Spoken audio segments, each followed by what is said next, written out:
열흘 전 민주당 혁신위라는 곳에서 1호 쇄신안으로 소속 의원 전원의 불체포 특권 포기를 제안했지만 민주당 의총에서는 사실상 이를 무시했습니다.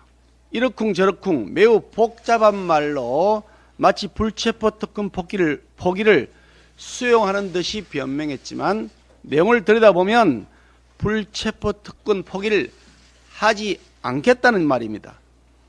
불체포 특권의 포기는 민주당이 대선 당시에도 이미 약속한 바 있고 이재명 대표 역시 유권자들 앞에서 또다시 한번 약속했으며 2주 전에는 국회 본회의장에서 국민들 앞에서 재차 공개 약속했던 사안입니다. 민주당이 포기 서명으로 실천 의지만 보여주면 되는 것임에도 불구하고 그 간단한 서명조차도 못하겠다고 버티고 있으니 립서비스 차원에서 특권을 포기한다고 그랬지 속마음은 포기할 생각이 없다라고 하는 것이 차라리 솔직해 보입니다. 이재명 대표가 존경하는 박근혜 대통령이라고 말했더니 진짜 존경하는 줄 알더라고 스스로 말을 번복했던 것의 데자뷰입니다. 이런 상황에서 민주당 혁신위가 2호 쇄신안으로 꼼수 탈당 건절을 논의 중이라고 일부 언론이 보도했습니다. 하지만 1호 쇄신안조차도 실천되지 않고 거부당하고 있는 마당에 무슨 2호 쇄신을 하겠다는 것인지 의아합니다. 몸에 붙은 티끌 하나 떼어내지 못하는 민주당이 혁신이니 쇄신이니 하는 것 자체가 블랙 코미디입니다. 그간 민주당의 위장 탈당은 부정부패 행위자들에게는 도피의 수단이었고 의회 폭거, 입법 독재를 완성하기 위한 전략적 행위에 불과했습니다. 면피 탈당, 꼼수 탈당의 장본인들은 무소속 신분으로 민주당을 향해 한층 더 강한 충성심을 보이면서 외부에서 용병 노릇을 자처했습니다. 양곡관리법 강행 처리 당시에는 위안부 후원금 횡령 혐의를 받은 윤미향 의원이 나서서 입법 폭주를 완성했고 공영방송 연구 장악을 위한 방송법 강행을 위해서는 성추행 혐의로 제명당한 박완주 의원이 나섰으며 꼼수 탈당의 대명사로 검수 완박 과정에서 혁혁한 공을 세웠던 민형배 의원은 그 공로를 인정받아 지난 4월 민주당에 금이환영 복귀했습니다. 민주당 혁신위의 꼼수 탈당 건질이 국민에게 조금이라도 신뢰를 얻으려면 민형배 의원을 제명할 것은 말할 것도 없고 무소속 현재 무늬만 무소속 신분인 사람으로서 당의 입법 독재 완성에 기여했던 의원에 대한 의원직 제명 조치도 뒤따라야 마땅할 것입니다. 어차피 민주당 혁신위원회는 명칭과는 달리 이재명 대표 호신위원회로 립서비스 차원의 쇼만 할 것이 뻔해 보입니다. 혁신의 기대조차도 할 것이 없다는 평가에서 벗어나려면 민주당은 혁신위가 제안한 1호 쇄신안 불체포 특권 포기의 실천력을 보여주는 서명이라도 먼저 하시기를 바랍니다. 민주당이 지난 금요일 단독으로 후쿠시마 오염수 규탄 결의안을 강행한 데 이어 토요일에는 대규모 장외 집회를 벌였습니다. 7월에는 전국을 돌면서 대대적으로 길거리 선동투쟁을 하겠다고 합니다. 가뜩이나 힘든 민생에 민주당발 제2의 광우병 괴담 정치로 불안감이 겹치면서 국민들의 어려움이 더욱 커지고 있습니다. 수산물 소비가 급락해 어민과 수산업 종사자들은 생계 걱정에 한숨을 쉬고 계십니다. 대표적 업단체인 한국연안어업인 중앙연합회가 우리 바다와 수산물을 진짜 오염시키는 장본인은 산을 정치에 활용하는 정치인, 언론, 가짜 전문가들이라는 절절한 비판을 민주당은 새겨들어야 할 것입니다. 한국원자력학회는 2011년 후쿠시마 원전 사고 때 오염수가 다량 배출됐으나 그동안 우리 해역에는 의미 있는 방사능 증거가 없었다고 했고 오염수 공포 조장은 자해 행위라고까지 경고했습니다. 민주당은 오염수를 핑계로 반일 감정을 부추기고 감정적 자극과 선동으로 본인들을 위한 정치 투쟁을 벌이고 있는 것입니다. 차마 표현하기 못해서 간접적 표현을 하겠습니다만 꽃표를 먹을지언정 후쿠시마 오염수를 먹을 수 없다는 임종성 민주당 의원의 토요일 집회 발언은 15년 전 미국산 소고기를 먹느니 청산가리를 마시겠다고 헛소리로 떠들던 광우병 사이비 종교 신봉자들의 모습 그대로입니다.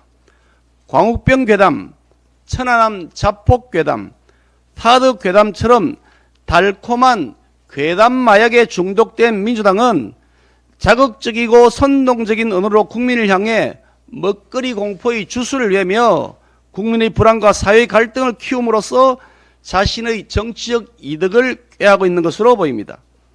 진실 여부는 중요하지 않고 국민 피해 여부는 안중에도 없습니다. 자신의 이익에만 부합하면 어떤 국민 눈살 찌푸리게 하는 행태도 망설이지 않는 괴물이 되어버린 민주당에 대해 현명한 국민들께서 냉정한 평가를 하고 계신다는 사실을 민주당은 명심해야 할 것입니다. 윤영찬 민주당 의원이 지난주 라디오에 나와서 윤석열 대통령이 사실상 쿠데타를 통해 대통령이 됐다는 발언을 했습니다. 세계적 수준의 과학자들을 돌팔이라며 공개 집회에서 막말을 일삼았던 이재명 대표의 민주당이긴 하지만 국민의 준엄한 선택으로 당선된 대통령을 향해 쿠데타라고 말하는 것은 국민의 선택을 반란으로 본다는 것으로서 민주국가에서 결코 용인될 수 없는 최악의 막말입니다. 윤영찬 의원에게 묻습니다. 지난 대선에서 윤석열 후보를 찍은 1639만 명은 쿠데타 세력입니까? 아시다시피 윤석열 대통령은 역대 최다 득표로 대통령이 됐습니다. 지난 민주당 정권의 총체적 실패가 정권 교체로 이어졌습니다. 불공정과 내로남불, 윗선의 무능까지 골고루 다 갖췄던 민주당 문재인 정권에 대한 국민의 엄중한 심판이었습니다. 지난 정권에서 요직을 꿰찼던 윤영찬 의원 역시 문재인 정권 실정의 공동연대 책임을 져야 하는 사람입니다. 반성과 사죄도 모자라는 마당에 선거를 통해 당선된 대통령 향해 쿠데타라니 제정신이 아닙니다. 윤영찬 의원은 과거 상대당 대표의 연설이 포털 메인 페이지에 올랐다고 포털 업체에게 들어오라고 지시해서 협박성 직권 남용 논란을 빚은 바 있습니다. 인터넷 포털을 자신의 구미에 맞게 통제하려는 윤영찬 의원이 이제는 선거 결과마저도 자기 마음대로 취사 선택하고 선언하고 있는 셈입니다. 쿠데타 망언으로 1639만 명 국민의 선택을 욕보인 윤영찬 의원은 국민 앞에 정중히 사과해야 마땅합니다. 총체적으로 실패한 지난 정권이 아직도 그립거든 차라리 의원직을 사퇴하고 문재인 전 대통령의 책으로 도배가 되어 있다고는 평사마을 책방으로 가셔서 일손이나 거들어 드리는 것이 좋을 듯합니다. 막말로 국민 분노를 일으키는 것보다는 훨씬 지난 30일 본회의에서 민주당 등 야당이 후쿠시마 오염수 결의안을 단독으로 채택하여 우리 의회 정치를 퇴보시키는 또 하나의 흑역사를 남겼습니다. 이번 결의안이 통과되는 과정은 독선, 독단, 독주의 연속이었습니다. 농해 수위에서부터 여야가 결의안 내용은 물론 의사 일정에도 전혀 합의를 이루지 못했음에도 민주당 소속 위원장과 위원들은 결의안을 단독으로 채택했습니다. 이는 본회의에서도 마찬가지였습니다. 여야가 합의하지 못한 국제관계와 연관된 결의안을 국회 이름으로 채택하는 것은 관례가 없는 폭주임을 강력하게 지적했으나 민주당은 국회의장의 용인 아래 절대다수 의석을 앞세워 일방적으로 의사일정을 변경해 표결을 강행하는 폭거를 저질렀습니다. 내용 면에서도 앞뒤가 전혀 맞지 않으며 국제사회에서 받아들일 수 없을 정도로 비현실적입니다. 지난 문재인 정부는 일본의 오염수 방류를 국제해양법 재판소에 제소하지 않기로 결정하고 IAEA 기준을 따른다면 반대하지 않겠다고 공언했습니다. 이는 윤석열 정부도 일관되게 유지하고 있는 입장입니다. 이번 결의안은 두 정부가 연속으로 국제사회에 밝힌 입장을 일거에 뒤집는 것으로 우리나라에 대한 국제적 신뢰에 심각한 손상을 초래할 수 있습니다.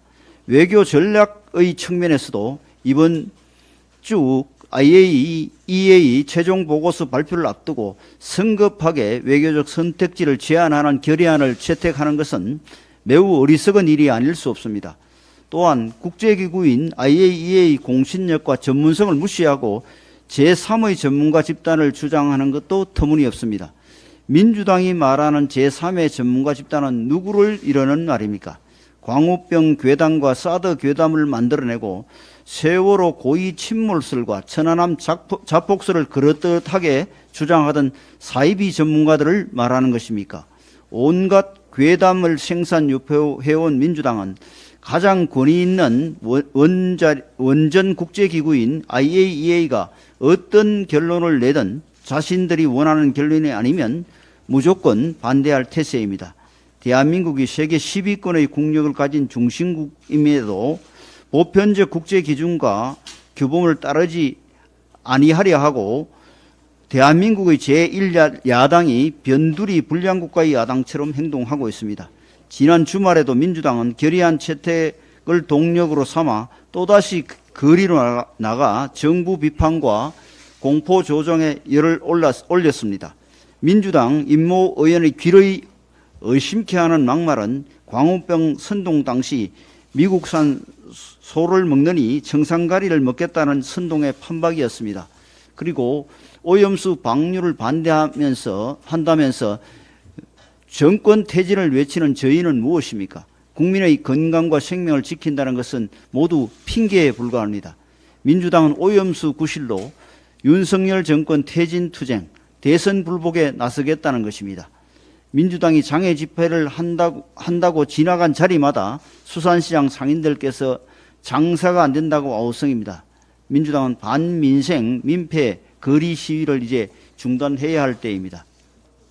대통령의 개각에 대한 야권의 비난 행렬을 보면 합리적 기준이 실종된 상태라는 것을 알 수 있습니다. 장미란 신임 문화체육관광부 2차관에 대해 야권 극렬 지지자들이 퍼부은 인신공격은 한마디로 수준 이하입니다. 역도 선수가 뭘 아냐는 식의 진라전 폄하 발언과 최윤희 전 차관의 사례를 망각한 자기 모습은 상식선에서 이해할 수 없는 극단적인 대결주의의 소산입니다. 탁월한 올림픽 업적과 학문적 전문성을 갖춘 스포츠 영웅을 진영 논리에 따라 욕보이는 병든 정치가 안타깝습니다. 김영호 통일부 장관 후보자를 극우주의자로 몰아세우는 것도 과도하게 편향된 정치 공세입니다. 민주당은 북한에 대한 굴종과 일방적 퍼주기를 유일한 통일 방안인 것처럼 주장하면서 이에 어긋나면 무조건 반통일 세력으로 낙인 찍습니다. 상호주의와 국제사회의 보편적 원칙을 강조하는 입장이 어떻게 극우가 되고 반통일이 되는지 도저히 납득하기 어렵습니다. 민주당은 평화통일을 지향하는 우리 헌법에 비추어 볼 때 김영호 후보자는 통일부 장관으로 부적격하다고 합니다. 하지만 우리 헌법 제4조는 단순한 평화통일이 아니라 자유민주적 기본질서에 입각한 평화통일을 규정하고 있습니다. 즉 대한민국의 안보를 우선해야 한다는 의미입니다. 민주당이 적대적 대북관이라고 비판하는 김영호 후보자의 발언들은 안보가 우선이라는 주장의 연장선상에 있습니다.